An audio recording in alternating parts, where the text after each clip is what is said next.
أعوذ بالله من الشيطان الرجيم بسم الله الرحمن الرحيم Assalamu alaikum all. Welcome back to Understanding Quran with Nafisa, this Ramadan series that we are going through. As I've said earlier, ladies, in previous videos, I am skipping a couple of verses as we're going along. So if you would like to take a pause and catch up before we continue, then please do so. I will be continuing this video from verse 47 onwards, and that is on Surah An-Nisa.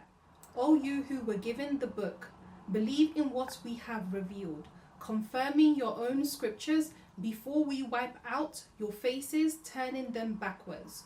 Or we condemn the defiant as we did to the Sabbath breakers. And Allah's command is always executed. I'll continue. Indeed, Allah does not forgive associating others with Him in worship, but forgive anything else of whoever He wills, and whoever associates others with Allah has indeed committed a grave sin. Have you, O Prophet, not seen those who falsely elevate themselves?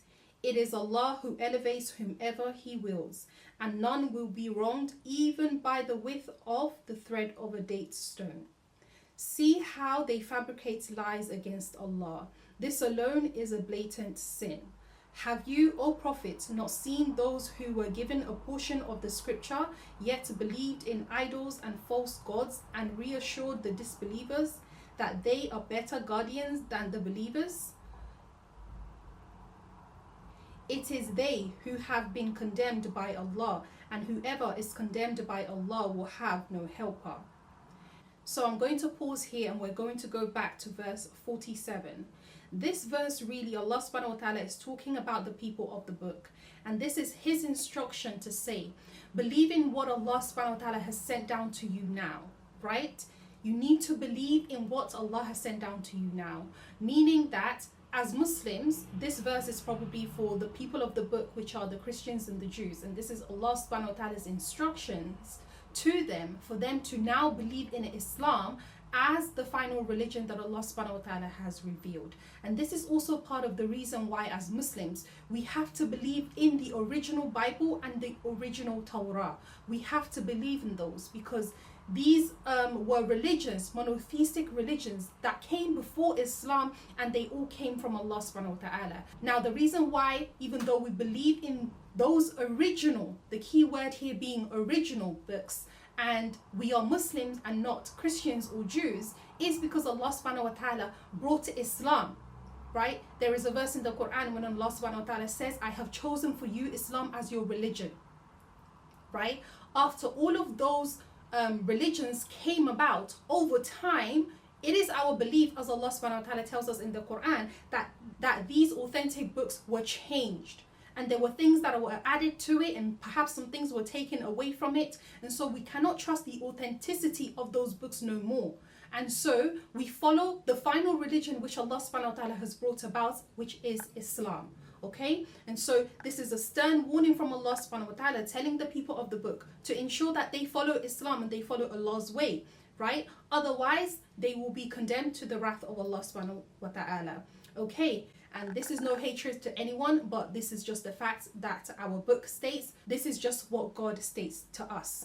And so it continues in verse 48, where Allah subhanahu wa ta'ala is talking about, indeed, Allah does not forgive those who associate in partners others with Him. And Allah is talking here about shirk. Allah does not forgive shirk. If you die upon shirk, Allah will not forgive you. You cannot continue doing shirk, waiting for the time when you're close to dying for you to say, Allah forgive me now. And I've already expressed in my previous video other forms of shirk. So we have to be very, very careful in making sure that we do not fall into shirk by doing things wrongfully that we may not be aware of, which even brings the point to mind that these are one of the reasons why we really have to be careful which one of the pagan practices we incorporate into our lives as Muslims under the guise of it being fun, right? So we do not celebrate Halloween and all of these other things just because, oh, I don't believe in it, it's just some fun. No, what you follow and what they follow is two different ways. Stick to your way and be content with what is your way, right? The way that Allah subhanahu wa ta'ala has chosen for us, which is Islam. And Allah says, whoever associates others with Allah has indeed committed a grave sin. Association of partners with Allah is a major sin. A major sin. If you don't stop before you pass away, Allah will punish you, period. There's just no other way around it. So the most important thing is, if we are committing shirk in any way, that we ask Allah subhanahu wa ta'ala's forgiveness. We do a complete tawbah immediately. As of this moment, right now, immediately. Because we don't know if we will live to see the next few minutes even. So it's a matter of urgency that we repent. Then Allah continues to say, O Prophet, have you not seen those who faultily elevate themselves? It is Allah who elevates whomever He wills. And this is why we have to be very realistic with who we are. We can't be acting like we're better than other people when really we don't know if we're better than other people. We don't know. You may look very religious. You may even do all the religious deeds, good deeds and acts, but you can't say that because you do that, you are better than somebody else. You don't know. Allah has not given any one of us guarantees about that. The only time we will find out is on the day of judgment, when we see our scale of good deeds and we can compare it to somebody else's. Other than that, you just don't know if you are a better Muslim than anyone. In the end, we should all just be people who are striving and people who are trying, because perhaps the person that you're looking down on, that you're thinking you're better than, perhaps they are better than you, because perhaps they may be doing a good deed that is more beloved to Allah subhanahu wa ta'ala. Either that, or they may be doing a small deed that's not as great as yours, but there is so much sincerity in their deeds, and so it weighs heavier on their scale. Or another option could be that perhaps they have less sins than you. We do good deeds, but we may become of the people who are bankrupt. We earn a lot of good deeds, but then on the day of judgment, we find nothing left. Why? Because just as much as we're earning, we're harming. We wake up in the morning, we're looking for who we can start to create trouble with. Why? Subhanallah. A believer is not one who should go around looking for trouble, go around poking your nose in things that's none of your business. Part of the character of a good believer is you learn to mind your business. You don't concern yourself with things that has nothing to do with you. You learn to stay in your lane so that you can keep the blessings. So for my brothers and sisters out there, and this is first and foremost advice to myself, the good deeds that we're doing, we have to guard it. Don't destroy your good deeds with bad deeds. Guard your good deeds, so you don't end up fooling yourself thinking I'm on a VIP ticket to Jannatul Firdaus, when actually that is not the case. Because you may get a shock of your life when you meet Allah, and Allah says you don't have that good deed because you harmed somebody else. You don't have this good deed because you were insincere, and so on and so forth. You find yourself among the bankrupt people, and we ask Allah subhanahu wa ta'ala to protect us from becoming among those people. So it's very important that we don't elevate ourselves higher than where we are, right? So it's good to have self-confidence, but don't be boastful, thinking you're better than others for whatever reason. Then Allah subhanahu wa ta'ala goes on to say in verse 50, see how they fabricate lies against Allah. This alone is a blatant sin. Allah is talking about those who lie about Him. They say about Allah what isn't true.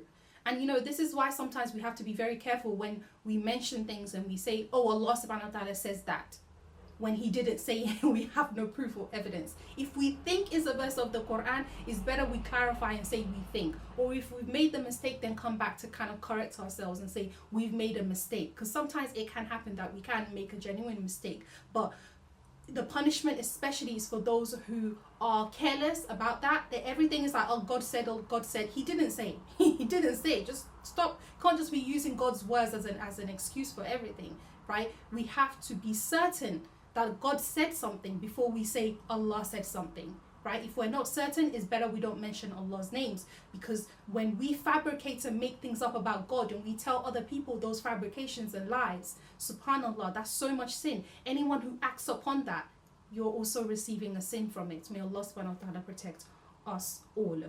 And so Allah subhanahu wa ta'ala continues to say, have you seen, O Prophet, those who were given a portion of the scriptures, yet they believed in idols and false gods? And reassure the believers. They reassured the believers, right? that they are better guided than the believers. The irony of it all. There's the perfect word I can think that sums this all up is delusion. Like, you're misguided, but then you go to the believers and you manage to convince them that you are a better follower of God than they are. How? Because they misguided themselves. And so we as believers, we have to learn to protect and guard ourselves. If someone is astray and they are away, but they're so convinced in what they are doing, you too have to learn your faith to a point where you can be very confident in what you are doing because you know your faith. A lot of people don't have time for videos like this. They don't even have time to read Quran this Ramadan. They don't have time for God because they're busy with other stuff. We have to question ourselves and say, on the day of judgment, when Allah asks me, why did I do this and why did I do that? Would my excuse of I didn't know be good enough? When Allah literally gave you 20 years to live, 30 years, 40 years, 50, 80 years to live, and you're still sitting there saying, I didn't know. How was it that you couldn't read a simple book like the Quran with all of the resources available for you to know? How are we going to excuse ourselves from our sins when Allah has revealed it all in a book and He gave us decades for us to learn and know these things so we can follow it? But we pay it no attention and we prioritize other things above Allah. May Allah subhanahu wa ta'ala forgive us. Guys, we have to hold ourselves accountable.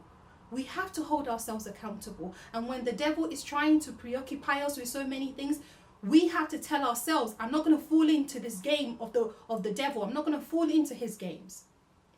A lot of people say the shaitan is tied up. But what about his associates amongst the jinns and mankind? They're not tied up. They're still there doing his job for him.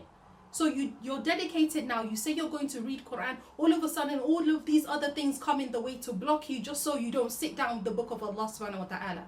All of a sudden, you find yourself 5 hours in the kitchen cooking meals and you have no time to read the word of Allah. How are you going to live your life according to the deen when you prioritize other things over Allah? And once again, I'm speaking for myself before I am to anyone. May Allah subhanahu wa ta'ala forgive us and may He guide us.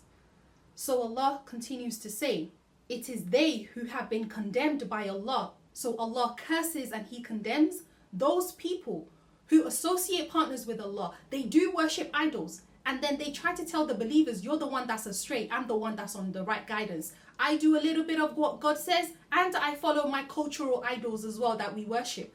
I am the best of both worlds. I've got the best of both worlds. I have a balanced understanding. And then they tell the believers that you are the one that's extreme. You're off track. You're extreme. Because how can you neglect your culture and not follow these idols as well? You pray, you go to the mosque, that's okay. But you also go and talk to the guy who's going to tell you all about your future and what's happening with this person and that person. You're going to commit shirk as well. You go to the mosque, and then when it's time for the idol worshipping season, you join them and you do the idol worshipping season. What's wrong with that? And so they convince the believers that they are the ones who are on the extreme path. Subhanallah. And Allah says these people, He curses them. They are condemned by Allah. And they will find against Allah no helper. No helper. They will not have any helper against Allah. And how can you have a helper against Allah? This is one of the things that I really think about when I think about the day of judgment. And I think about being in my grave. And I ask myself, and I tell myself, I say, Nafisa, your life should really always remind yourself that your life should be about pleasing Allah. Because in the end, when you are in your grave and you can hear the footsteps of the people walking away from you, you are left with just you and Allah. Who will help you against Allah if Allah is not on your side? Who will help you against Allah? When the angels come to ask me the questions in my grave, if I'm not able to answer, which one of my friends or my family members or my children, whoever, is going to help me? Who? Nobody. Nobody is going to help me. So everyone can be against me. But if Allah subhanahu wa ta'ala is not against me, alhamdulillah, I'm okay. I'm fine with that. The entire world can be against me because I know this world is temporary. Eventually, I will return to my Lord. What am I going to say on the day when I'm standing before Him? I'm going to be wetting myself because I'm so scared. Because when you've lost Allah, you've truly lost everything. Truly lost everything. So Allah says, or do they envy the people for Allah's bounties. Indeed, we have given the descendants of Abraham the book and wisdom along with great authority. Allahu Akbar. Ibrahim alayhi salam, you can see the tree. If you don't know, he is the father of the prophets. Most of the prophets that we know about, if not all of them, they are all descendants of Ibrahim alayhi salam. It all began with Ibrahim alayhi salam. May Allah subhanahu wa ta'ala bless him and his family and his progeny. Ameen. Allah gives his bounties to whomever he chooses amongst his slaves. It is not for us to pick and choose whom Allah is going to bless. Rather, Allah chooses whom he is going to bless according to his wisdom. May Allah subhanahu wa ta'ala make us of those whom he blesses and protect us from becoming of those whom he condemns. Ameen.